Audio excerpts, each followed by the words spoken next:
that most men live lives of quiet desperation. It's one of my favorite quotes ever because it's true. You're just in this world where you just can't wait to just run away.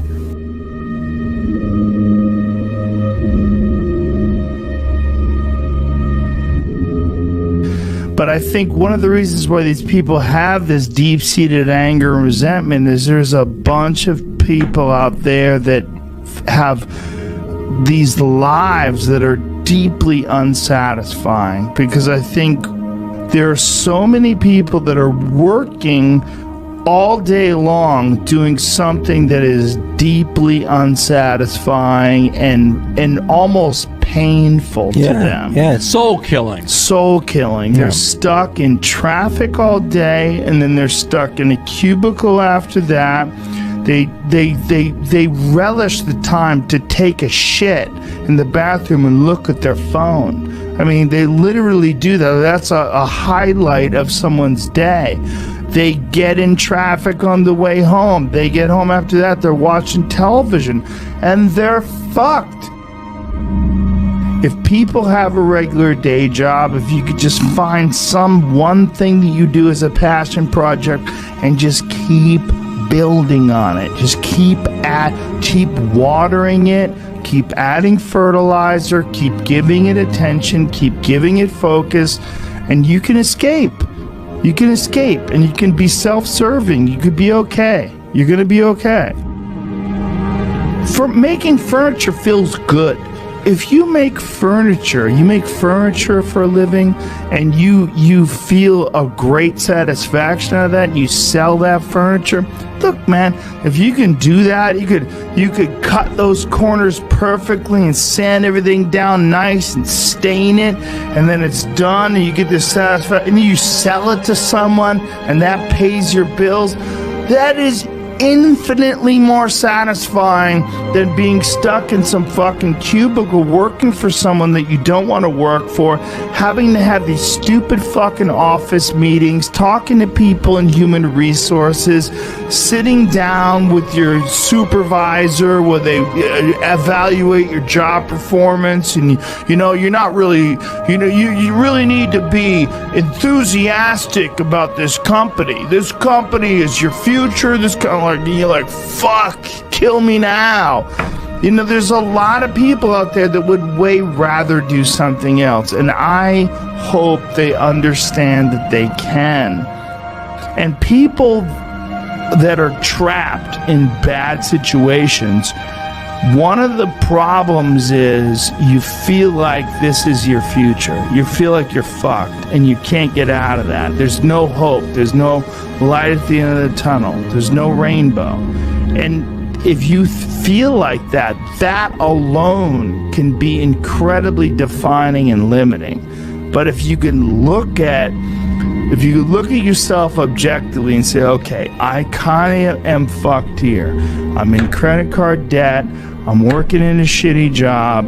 I don't like what I'm doing, but I have some ideas.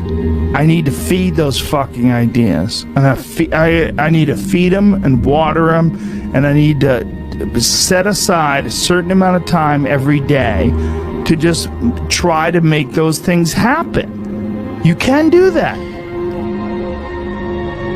Everyone has a different personality. They have different interests, different things that they would be really satisfied pursuing.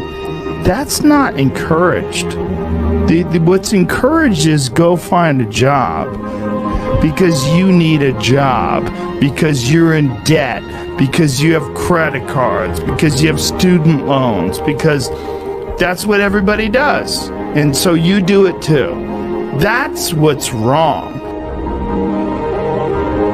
You have an apartment you have to pay for. You have a car you leased. You have a wife that you have to feed. You have a child you have to raise. You have your mortgage. You have your this. You have your that. And that's where it all comes from.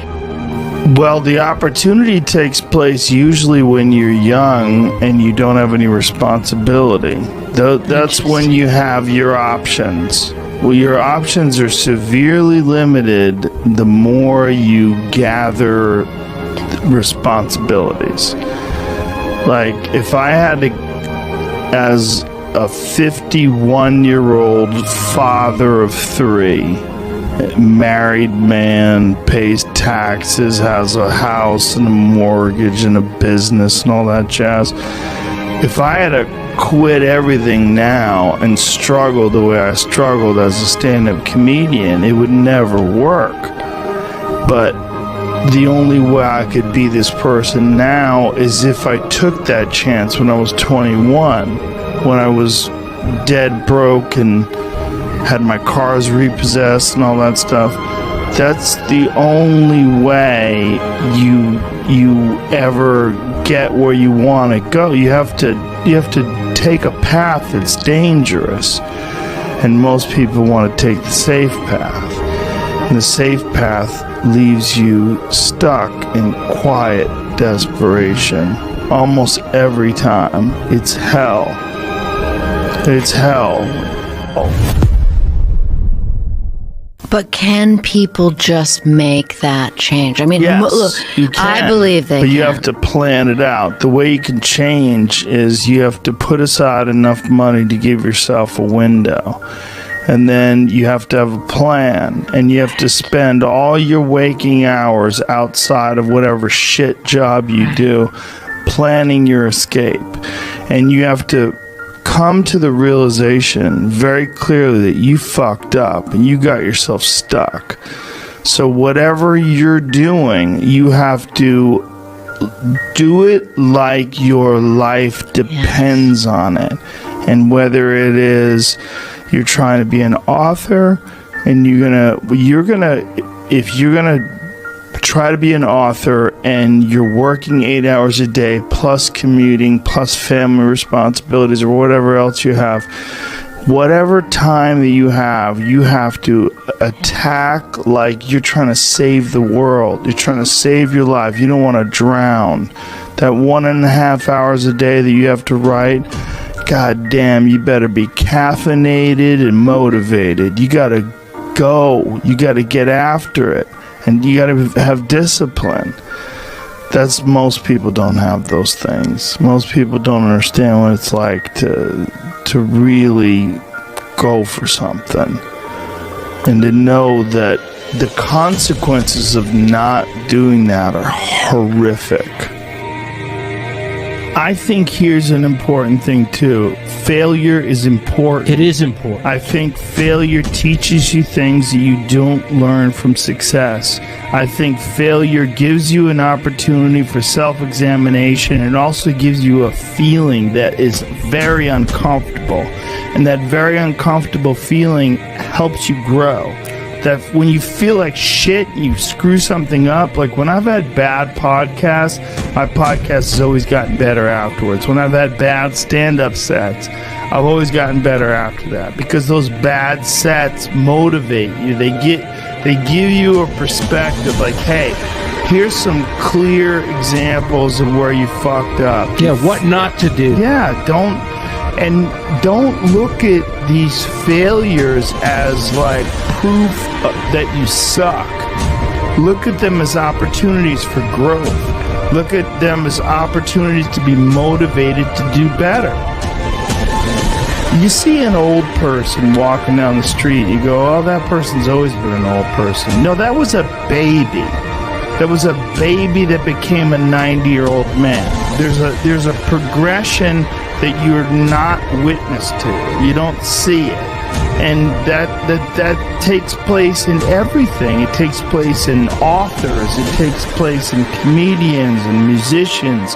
There is a starting point, and then with time and focus, and as long as you reevaluate and reassess and constantly objectively look at what you're doing and then pursue it with passion and focus, you get better at things. Don't be scared of failure. I think failure is awesome for you. And that's one of the reasons why, like I said, I like doing things that I suck at.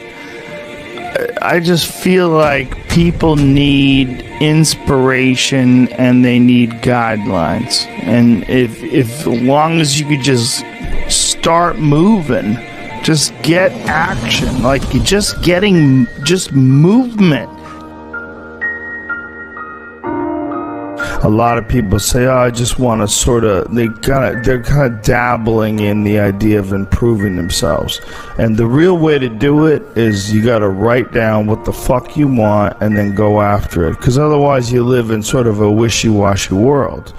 You know, if you decide, I'm going to get down to bang, I'm going to do this, I'm going to run a marathon in less than 5 hours, I'm going to, you know, whatever the fuck it is, you got to write that shit down and go for it. What I tell people is the best advice that I've ever heard, the best advice I ever came up with, is that live your life like you're the hero in your movie. And right now is when the fucking movie starts and your life is a shitbag disaster. Like, pretend you are, right now, you're in the part of the movie that starts and it shows you as a fucking loser. And just decide not to be a loser anymore. Live your life like there's a documentary crew following you around and you are analyzing your own behavior. Do what you would want to do so that your kids one day would look back at it and see that documentary and look on it with pride, like, wow, my dad was a bad motherfucker. He really did what he had to do. Wow, my mom really got her shit together. I love a success story, but even more than a success story, I like a dude who fucks his life up and then gets it back together again story. Those are my favorite stories. And the way to do that, you gotta write shit down. You gotta think that you are the hero in your own fucking movie, and then you gotta sit down and you gotta write shit down. And write down what you need to do.